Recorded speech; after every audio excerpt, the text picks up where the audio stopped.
Hi everyone, this is Alex from the Drugs blog, and I'm joined with former Drogheda striker Gareth McCaffrey. For those of you who don't know, for those people that don't know yet, do you want to introduce yourself? Yeah, thanks for having me, Alex. Very nice No you to ask problem. me on.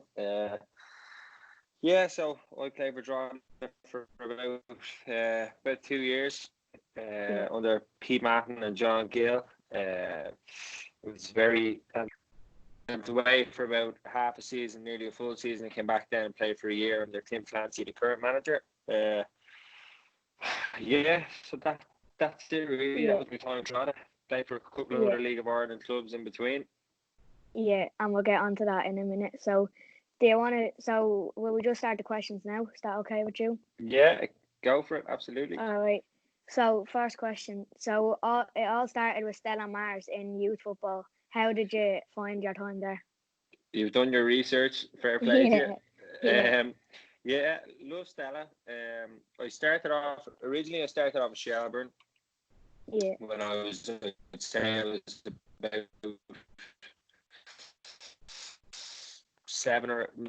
about 8 years.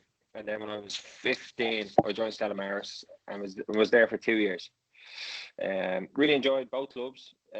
Two managers who are very good. Jimmy Maguire at Shelburne, especially. I always say without Jimmy, I wouldn't know how to kick a football. So yeah, yeah. Shelburne especially because I was there for so long.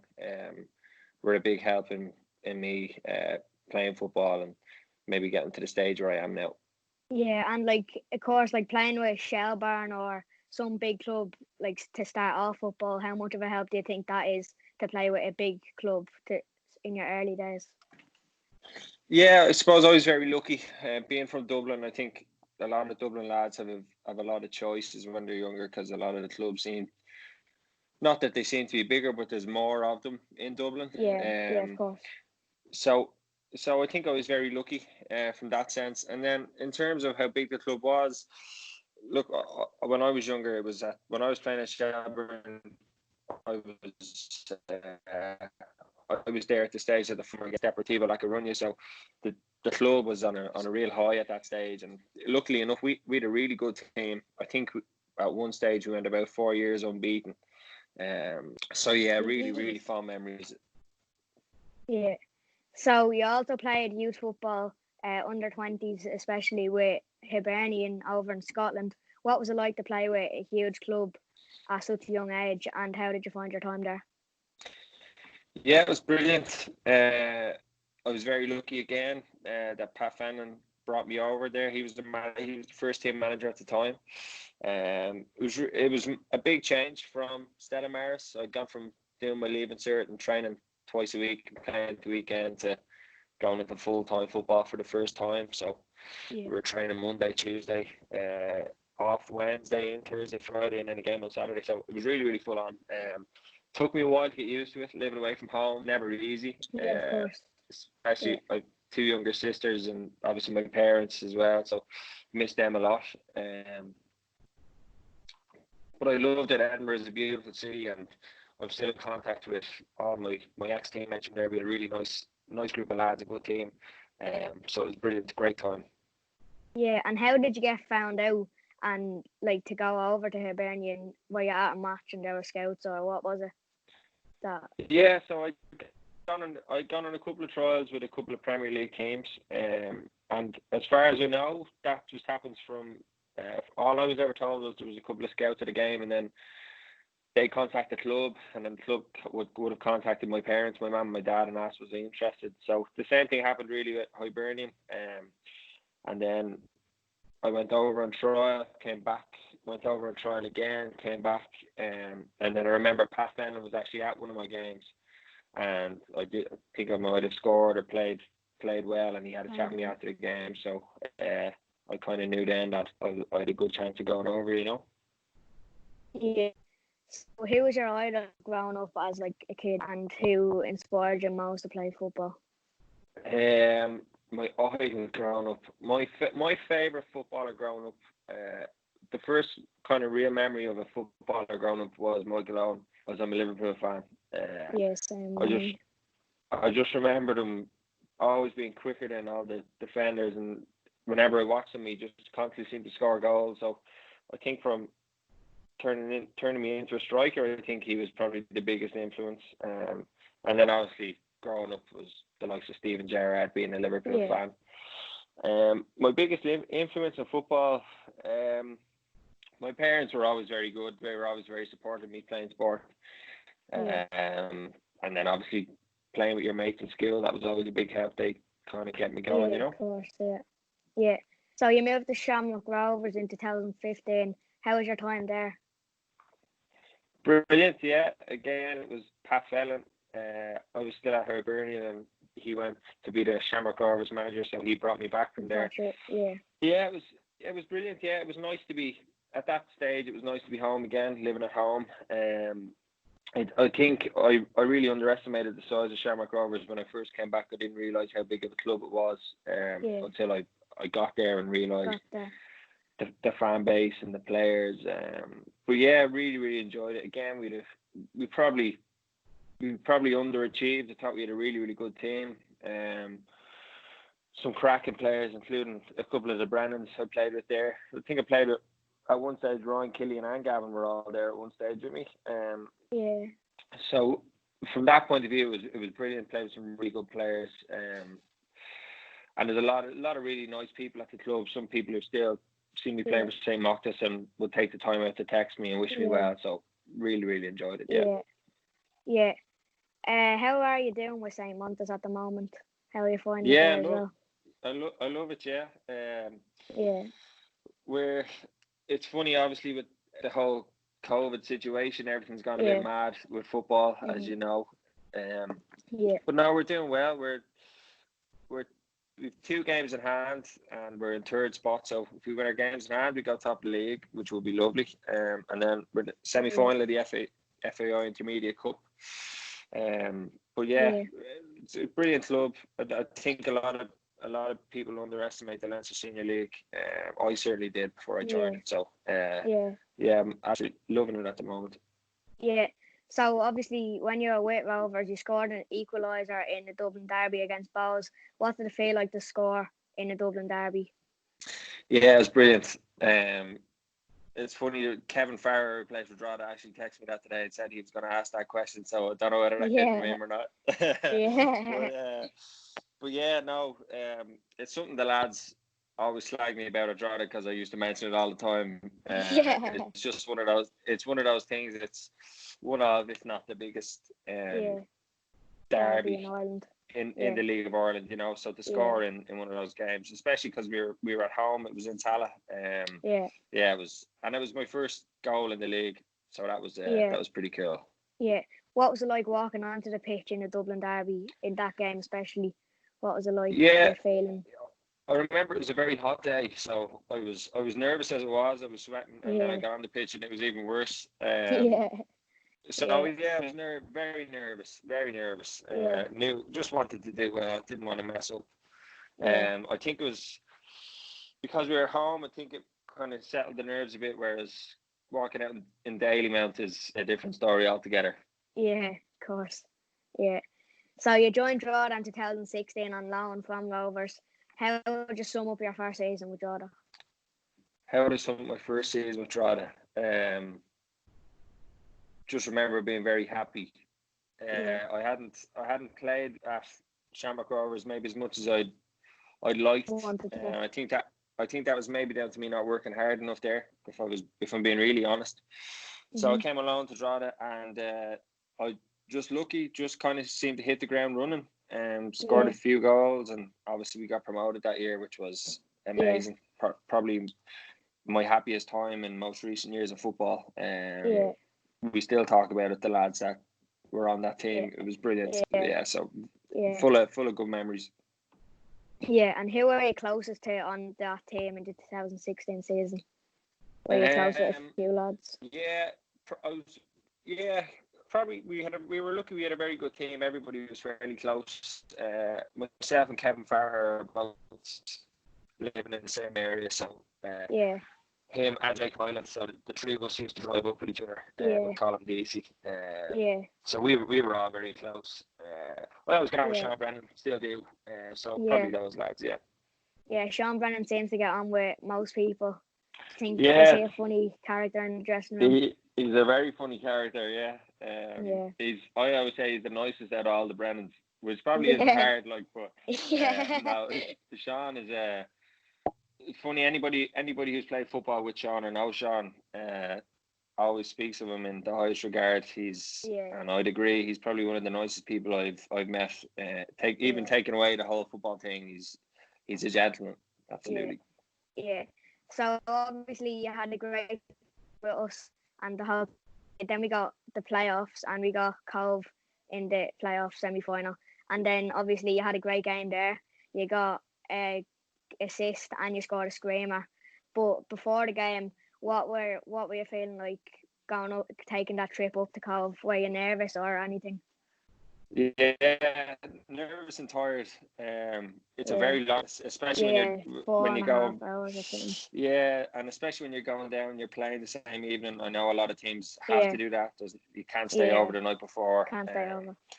It's a very long trip. So you get off the bus and you really kind of have to motivate yourself to go, right, I got to get going here. I got to get the leg going. So I remember feeling kind of tired, but then once you get out on the pitch, you forget everything like that. You just really, I think we had such a determination to do well.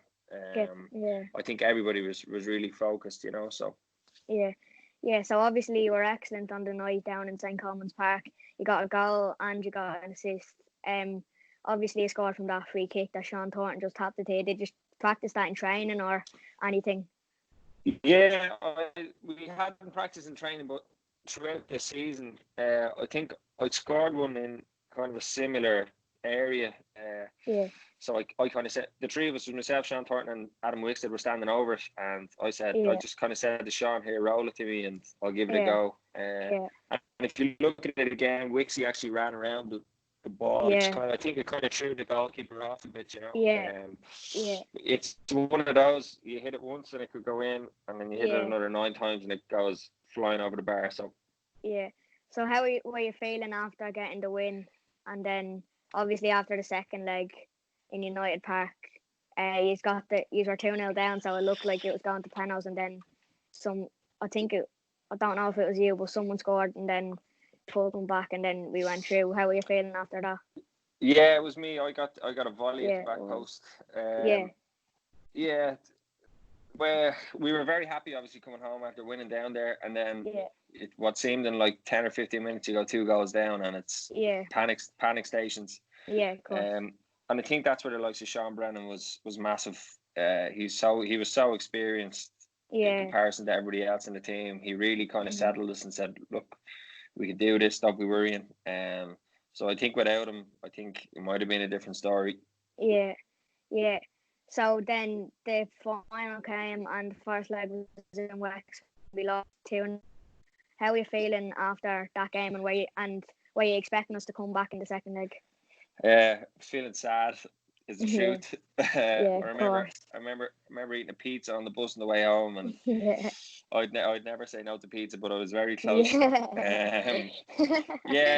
Everybody just felt really deflated, and we're kind of going off. We're nearly out, But Pete, to be fair, Pete was very good. He got us going again and made us believe that we were in with a shot. So and it worked. Yeah. Did you expect to get the comeback in the second leg? I always, if I'm being honest, I thought we could get back to the point where we get it to extra time and penalties. I didn't believe that we could win it in normal time. I just thought it was too much of a hill to climb. But it was amazing. Yeah. So if it did go to penalties, do you think we would have came out on top, even though it's like penalties 50-50, but we had a brilliant keeper, Stephen McGuinness? Do you think we would have came out on top? I think yes, because I think without Stephen McGuinness that year, I don't think we would have even gotten near the playoffs. He was super. And I've chatted to him once or twice since, and he just says he just had one of those years where there was saves he shouldn't have made that he was making. He was just on he was on fire. So I think we would have had a good shot. Yeah. So then obviously before the game, were you nervous or were you calm?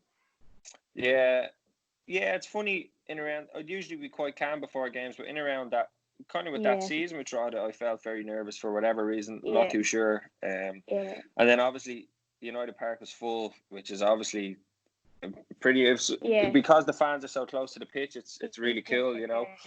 So that makes you a little bit more Yeah. excited and nervous. Yeah. But yeah, again, we just wanted to get out and play and do our best and Yeah. try and get it done. Yeah. What are your thoughts on the like ultras and with all the flares and songs and flags and all? What are your thoughts on that? Yeah, I never ever had a problem with it. Yeah. I think because when you're tired on the pitch and maybe Yeah, there's they 10 get minutes you to go and going. you're winning 1-0 or you need a goal, Yeah. they really do get you going and you really do feel Yeah. the atmosphere. Yeah. I can see maybe why the flares and stuff might have caused a bit of trouble with the club If and they paying throw them onto fines. the pitch and yeah. Yeah, but I'd much rather have them there than not have Yeah, them there. not have them. Absolutely. Yeah, I don't see a problem with it either. I think it's brilliant the way, because it creates an atmosphere as well, and it makes clubs Absolutely. not want to come to United Park. Because every other club in the first division, I can't think of any other club that creates an atmosphere like that. So yeah, I No, think it's absolutely. brilliant. Yeah. I agree with you So 100%. obviously, yeah. So then Sean Brennan scored just before half time, that left foot when he cut in from the corner. What did you think when he scored that? Did you think that he did have a chance of coming back then? You can't actually see me when he shoots in the camera, but I'm screaming at him not to shoot. Yeah. Because I've seen him take a few shots with his left foot, and trust me, it wasn't good. Yeah. But then I went in, and as I said, Sean was brilliant. We didn't go mad. He kind of said, "Look, it's only one. Let's just keep going here. You never know what will happen." But obviously, it was a massive turning point, and no better man to get the ball rolling.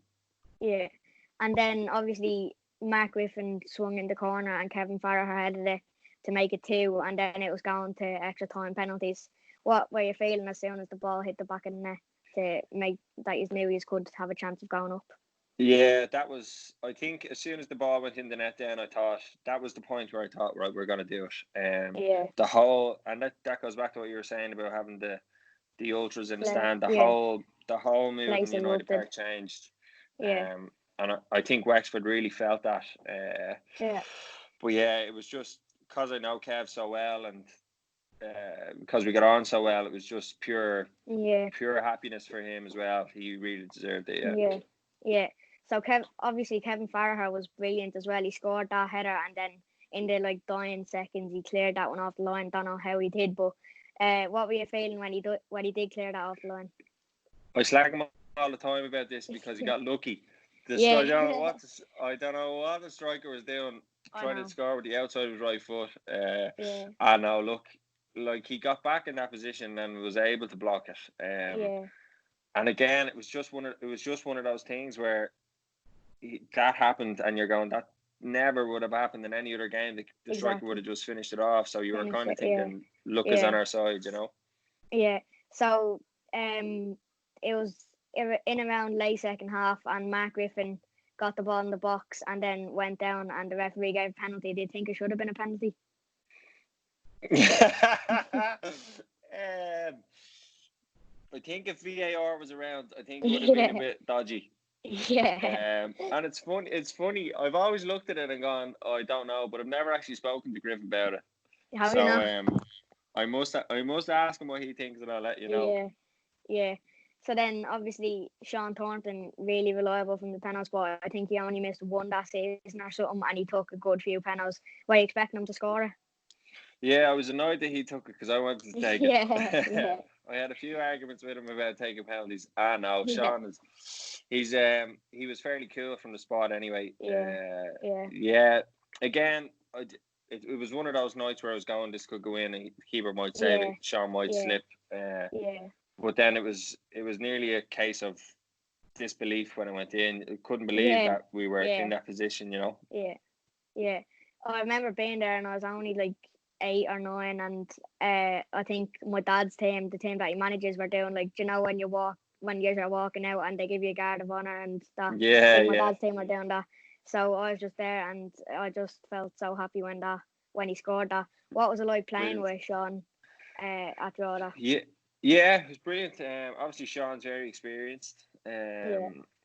and you could see. I know I played with him when he was at the elder stages of his career, if you want to put it that way. He was getting a bit older, but you could see that he was. I'm sure whoever played with him back in his heyday or his prime would say that he was a very good footballer. You know? Yeah. So then after the game, when the ref blew the whistle, what did you just do instantly? As soon as he blew the whistle, what did you do? I put my hands on my head. Yeah. And I looked up into the stand to my family. Yeah.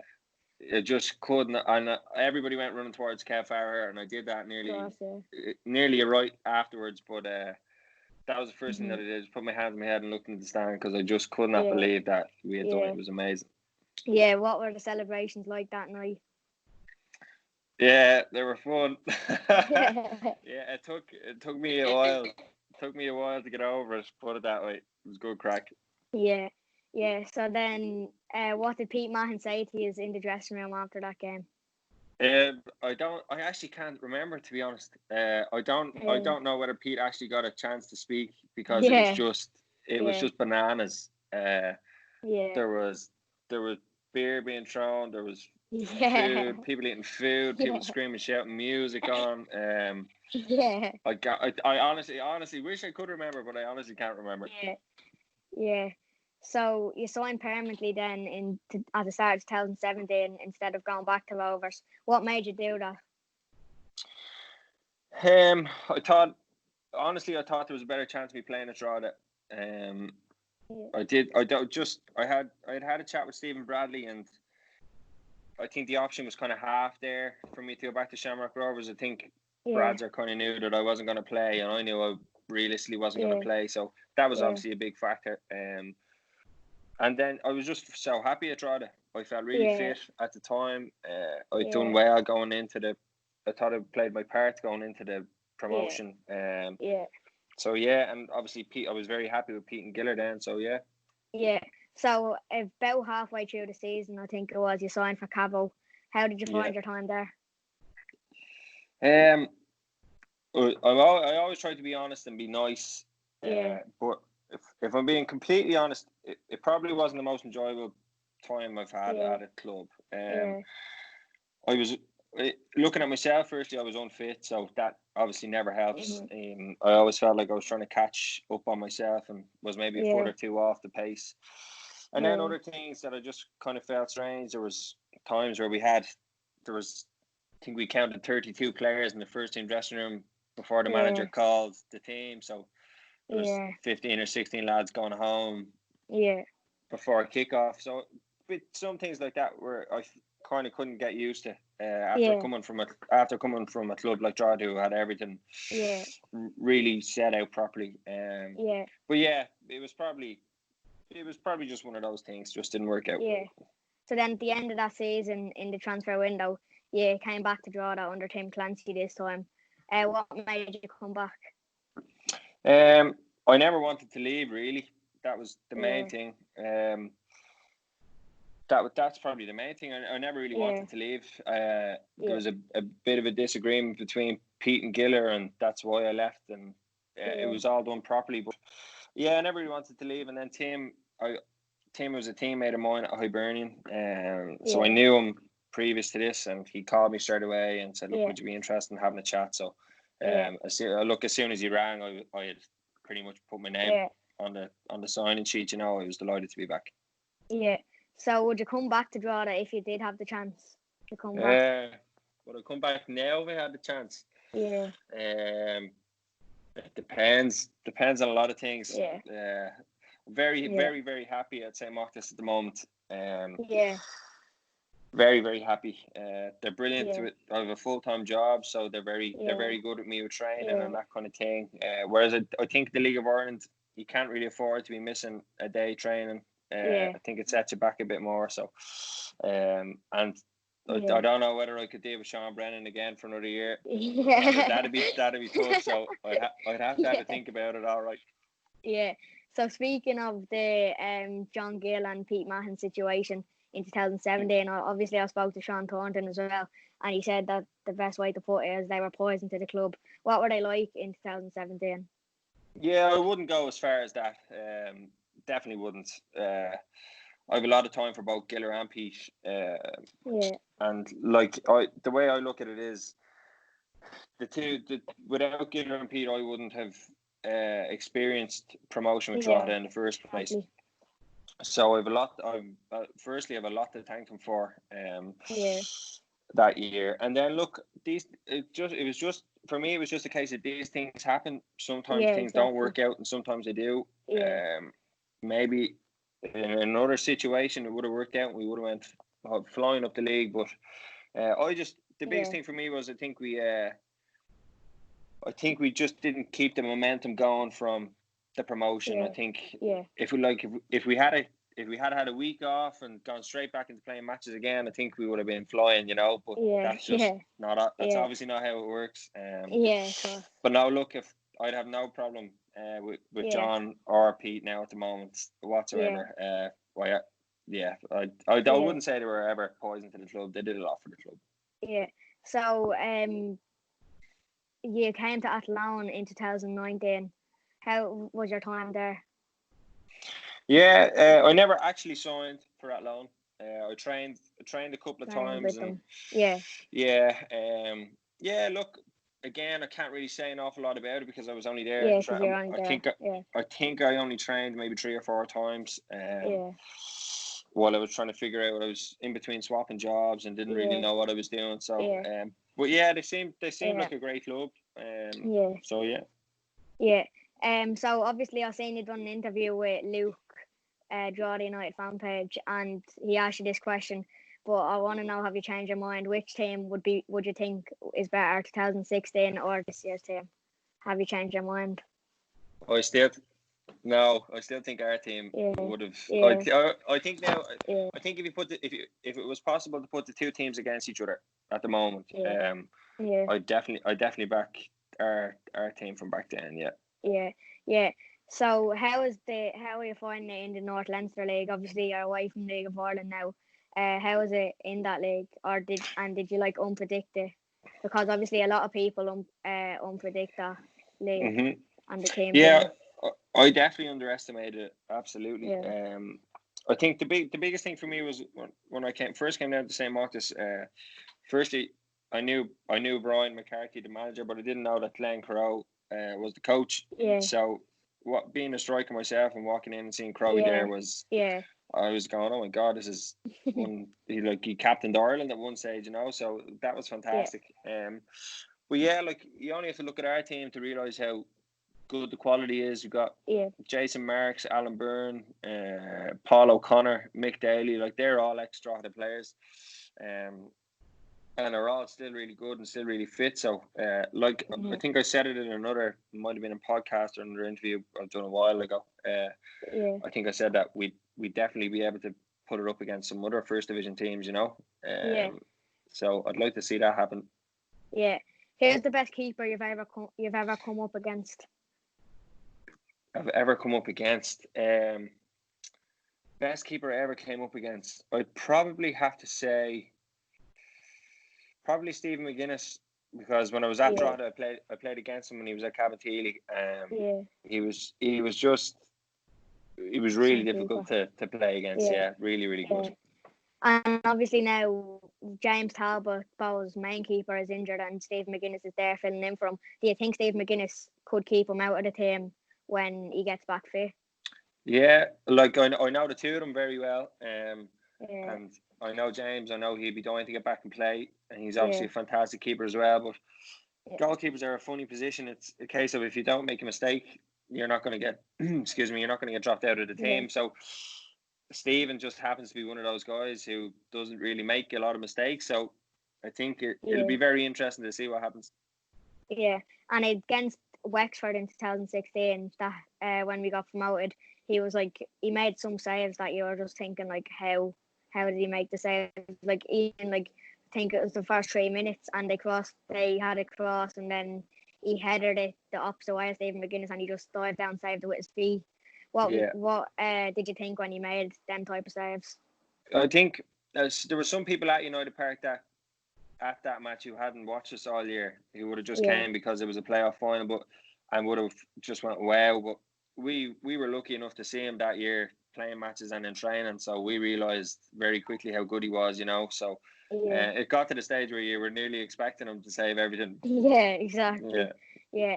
Out of all the clubs you've played with, and including Hibernian under-20s, what would be your favourite club you've played with? My favourite club, that's tough. That's very tough. For many reasons. I look back at all the different clubs and I've got happy times and probably not so happy times at all of them. Whether it's at certain clubs where it's not playing as much as I wanted, and then if it's the likes of Drogheda getting promoted. So I don't think I could pick one, but I think if I was to pick my happiest time playing, it was probably the year that we got promoted with Drogheda. Yeah.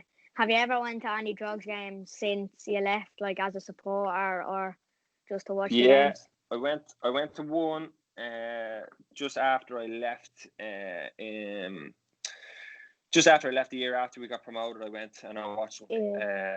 I can't remember. I think we were playing against might have been Shamrock Rovers. I think it was a big game. I went to watch it. But that was the only time I'd been back. Yeah. Who's the best manager you've played under, and what's the best thing a manager has ever said to you? Like the most important thing, or the best manager I ever played under was my under-20s manager at Hibernian. His name was James McDonough, and he was probably by far the best manager because the way he handled himself. You weren't afraid of him, but you knew that you couldn't step out of line. If you had a problem, you could go and talk to him. He put his arm around your shoulder, and then aside from all that, just his football and brain was incredible. Like some of the drills we did in training, he really, really, really improved me as a footballer. And then the best thing a manager's ever said to me. The best thing a manager. That's a very good question. Nobody's actually ever asked me that one before. Giller used to have a saying that went, "He's not wrong, fellas." So that was a funny one. That was good. Yeah.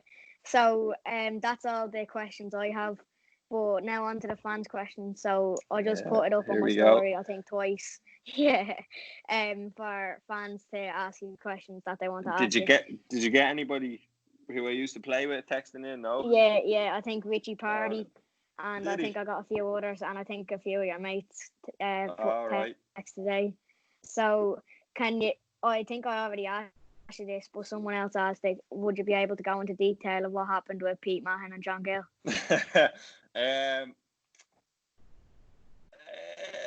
I probably can.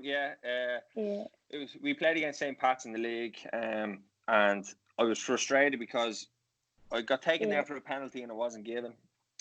So I was kind of angry, and Pete felt that I might have got sent off, so he took me off, and then we had a chat after the game, and we just kind of had a bit of a disagreement then after the game, and then that was it. That was it, really. Yeah. Nothing too major. There was no boots thrown or anything. Yeah. He was probably the most hot-headed in the dressing room after a heavy defeat or with Drogheda. Sean Thornton, I'd say. Yeah. I think from your interview that you did with him, I think you might have guessed that. I think I could have. So Richie Pardy asked, what did you think of the managers that you played with under Drogheda? Tim, obviously, I had to say, Mark Kinsella was brilliant. I know he wasn't a manager, he was a coach, but I don't think Mark, people talk about that team and talk about Pete and Gitter a lot, but don't talk about Mark Kinsella. He was really, really good, and I got on very, very well with him, so I really liked being coached under Mark. So I felt the same about Kev Doherty. Kev Doherty's a really, really good coach and a really, really nice guy. And then in terms of managers, I only really had two. It was only Pete and Tim, so it's kind of a toss-up between the two of them. I couldn't really pick either one. Yeah. What do you think of the job that Tim and Kev are doing with Drogheda at the moment? How do you think they're doing? I think Tim might tell you otherwise, or he might agree with me. I think Kev is really good. For Tim being such a new manager, he's kind of only Yeah. stepped into his managerial career. Kev would have a lot of experience. Kev would take a lot of the coaching sessions and the training sessions, that kind of thing. Yeah, I think he's done well. Considering that he's only new in the job. And yeah, hopefully now they can push on this year and go back to the Premier Division. Yeah. If they got to the Premier Division, or do you think they'll be able to? Do you think they'll repeat what you've done in 2016 and get there? I think it'll be difficult now because the new format of the playoffs. I think I could be wrong, but I think fifth are playing fourth, who are playing third, who are playing second. Yeah. Whereas when we played, it was only fourth against third, and then against second. And then so it's an extra. It's an extra game, and then obviously you have to play the team coming down from the Premier Division. So, like, if you're caught up in all of that, it's a lot of games. So I think their best, obviously their best opportunity would be to go up automatically. But I think once you go into the playoffs, it could be anybody's, you know. Yeah. If they did get promoted, would you still think that the 2016 team is better, or would you change your mind? Absolutely. I don't think anything's going to change my mind about that one. Yeah, absolutely. Yeah. So, any tips on how to become a footballer? Like, what would be your main tip on how to become a footballer? Just start. If you're starting off, you just enjoy it. Like, I wouldn't worry about teams or managers or any of that kind of stuff when you're young. Like, I only started worrying about that maybe when I got to the age of 15. Was okay, am I at the right team? Am I doing the right things? You just really have to enjoy it when you're younger, and then if you want to keep going, then what I'd say to you is, do your best to find a coach that believes in you and who's good at coaching, and then just the usual cliches, just practice. There's no, you can't get around it. It's just one of those things you have to do. Yeah. What would be your best memory at draw that take away the promotion? Because obviously I'd say that would be my best memory at draw that take away the promotion was probably seeing Sean Thornton putting a tub of Vaseline in his head before every match instead of hair gel. He used to use Vaseline, so yeah, that was funny. Yeah. What would be your best memory in football? Or would it be the promotion, or would it be anything else?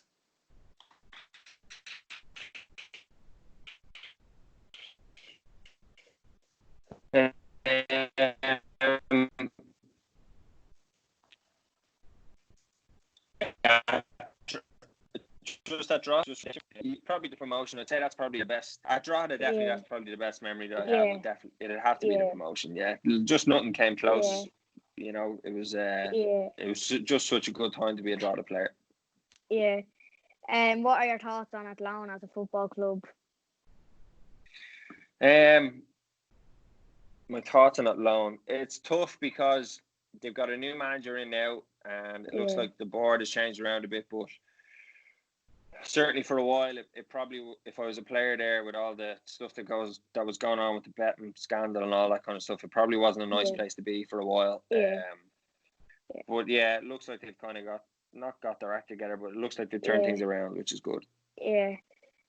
Well, who's the best player you've ever played against? The best player I've ever played against. That's a good question as well. The best player I've ever played against would probably have to be. God, I really didn't think about this question before I came on. Yeah. I did play again in the League of Ireland. If you're talking about the League of Ireland, I did play against Killian Brennan once. He played in a midfield. It was himself, James Chambers, and Greg Bulger. Greg, who's at Shamrock Rovers now, and they played for St. Pat's together at the same time. Keith Fahey was on that team as well, another really, really good player. But that midfield was scary to look at. They were that good. Yeah. Is Killian the best out of the Brennan brothers, would you think? Well, Ryan is definitely the worst. And then I'd say Gavin isn't as bad as him, so Gavin's third out of the four. Yeah. And then it's like I think if you ask Sean this question, he would say that Killian is better than him. Yeah, I asked him. He would say Killian. Yeah. So but I don't know. I think it's very tough. Like Killian is a fantastic player and one of the best players I've played with, certainly. Like he was miles ahead of some of the other players in the team. But then on the other hand, Sean, if you wanted maybe more so of a team player and a proper captain, I would say Sean. So if you're looking for an individual, I'd probably say Killian. If you're looking for a team player, I'd say Sean. But Ryan's definitely the worst. Who was the best player you played with at Jordan, and then who was the best player in general? Best player I played with Jordan was Sean Brennan. Yeah. The best player I played by 100%. He was just people don't give him the credit. People really don't realise how good he is until you've either played with him or played against him. I don't think people realise how good he is. And then the best player I played with outside of Drogheda, two come to mind straight away. One is Stephen McPhail at Shamrock Rovers. Like played in the Champions League semi-final with Leeds. Just pure class. And then the other one I played with Damien Duff for maybe half a season at Shamrock Rovers as well. That was pretty cool. Yeah, I remember him in United Park in 2015. It was my first Drogheda game, and I think he was playing for Rovers, and I think he was really good for Rovers as well in that season. Yeah. So, what are your thoughts on the link between Drogheda and Trabzonspor? Or do you know? Yeah, it's really cool. Yeah, I know there was a game that was meant to happen a few years ago, and for whatever reason it didn't. But like, I think it's brilliant. If they could get a friendly sorted, I think you'd definitely get a big crowd at it, And look, it's always nice to have, like, Trabzonspor are obviously a very big club, so it's obviously nice for Drogheda to be linked with a club like that. Yeah. What would be your favourite away day in League of Ireland? My favourite away day in League of Ireland. My favourite away day. I always like playing at Sligo. Lovely stand and a lovely pitch. Galway as well is the same. And then I used to love playing against Dundalk just because of the abuse that you get. You go. That was brilliant. It's a shame their pitch is like a bouncy castle though. I don't know why they they had a lovely grass pitch in there, and then I don't know. They put Astro. Yeah, but no, they would look. Dundalk do have really good facilities up there. They've got a lovely gym and a lovely dressing room area. They've done everything really properly, So from that point of view, they're very good. But I just don't get maybe it's just me, but I never liked Astro pitches. I always preferred grass. Neither did I. Yeah. What was it like playing against Dundalk for Drogheda? What was it like playing a Loud derby? Tough. Because they're very good. Like I know it's very difficult to hear as a Drogheda fan at times, but they are a very, very good team. You only have to look at how far they've gone in Europe to see that in the leagues that they've won. So it was always easier to play against them at United Park because the pitch is small and the crowd are behind you. But they're always fit and strong, so the Astro works to their advantage. You find yourself running after the ball a lot, so it was tough, but good, enjoyable. Yeah, so Drogheda are obviously playing Dundalk on Friday in Oriel Park. What would be your score predictions for that one? Again, usually if in normal circumstances, I'd probably go with a Dundalk win by maybe a goal or two. But really, with everything going on at the moment, it's so tough to tell because you don't know what the teams are going to be like. You don't know what their training sessions have been like in the off-season. Like Drogheda could be really, really fit now compared to Dundalk. So you never know. Anything can happen. Yeah. How do you think Drogheda will do this season when COVID comes back and it's an 18-game season? How do you think they'll do? I think it'll be tough because there's a lot of games in a short period of time. I think the depth in their squad is going to be a big factor. I know they do have a good squad, but you're going to see a lot more injuries popping up, I would think. Maybe not bad injuries, but kind of like sore hamstrings and all that kind of stuff. I think they're going to have to manage some of the players. Sean Brennan will tell you himself he won't be able to play 18 games in the bounce. So that'll be tough. But look, I've a huge admiration for the club and and the people who draw it. So I'd love to see them do well. Absolutely. Yeah, and I think I only seen it yesterday or something that their UEFA are allowing 5 substitutes for next season, but the league get to pick if they want to do that or if they want to stay to the 3. Would you think 5 would be a good idea, considering that If I was teams playing, wouldn't be as free? if I was playing, I would, because I want my appearance fee. But like, I just think from if you look at the likes of Dundalk, and Dundalk are playing maybe a lower team, and they're winning 3-0, and they have the option to put on 5 new subs. I just don't think it's going to be healthy from that point of view. Whereas I think 3 subs is a nice amount. I just don't. Excuse me. I just don't think 5. I don't think 5 subs is going to work in the long term. Yeah. Well, I think I've already asked you this favourite moment in your career, but what would be the best goal you scored in your career? First one that comes to mind was actually a free kick for Drogheda I scored in United Park. I still haven't managed to find it on camera or picture anywhere, so I'll have to dig it out. And then after that, Kev Farrer is going to slag me over this, and I know Sean Brennan will as well, but it was probably the Shamrock Rovers one against Bows, just because of the game that it was. Yeah, the game. And it was my first League of Ireland goal, so I'll always remember that one. Yeah. What was your favourite goal that you scored, like the one that meant the most to you? Would you say it was the Dublin Derby as well? No, for the one that meant the most, I'd probably say the volley against Cove at home in the playoffs, because that put us through to the games against Wexford. So that definitely meant a lot, because I knew it was an important game. Yeah. So last question: who's the closest player you like at Drogheda? Who are you closest with in the squad in any of your years? In any of my years, I'd probably say, and we're still close, I'd probably say it's between Kev Farrer and Jake Hyland. Yeah, I get it, because we live close enough to each other, and we'd still chat quite regularly. I'd say it's probably the 2 boys. Yeah. Anyways, that's all we have time for. Thank you so much for coming on and speaking, having a chat. Really appreciate it, and I love talking to you. Thanks everyone for watching. Thank you. Anytime, buddy. Anytime. And well done on the page. Keep it going. Looking forward to seeing you back in United Park soon. Yeah. Thanks.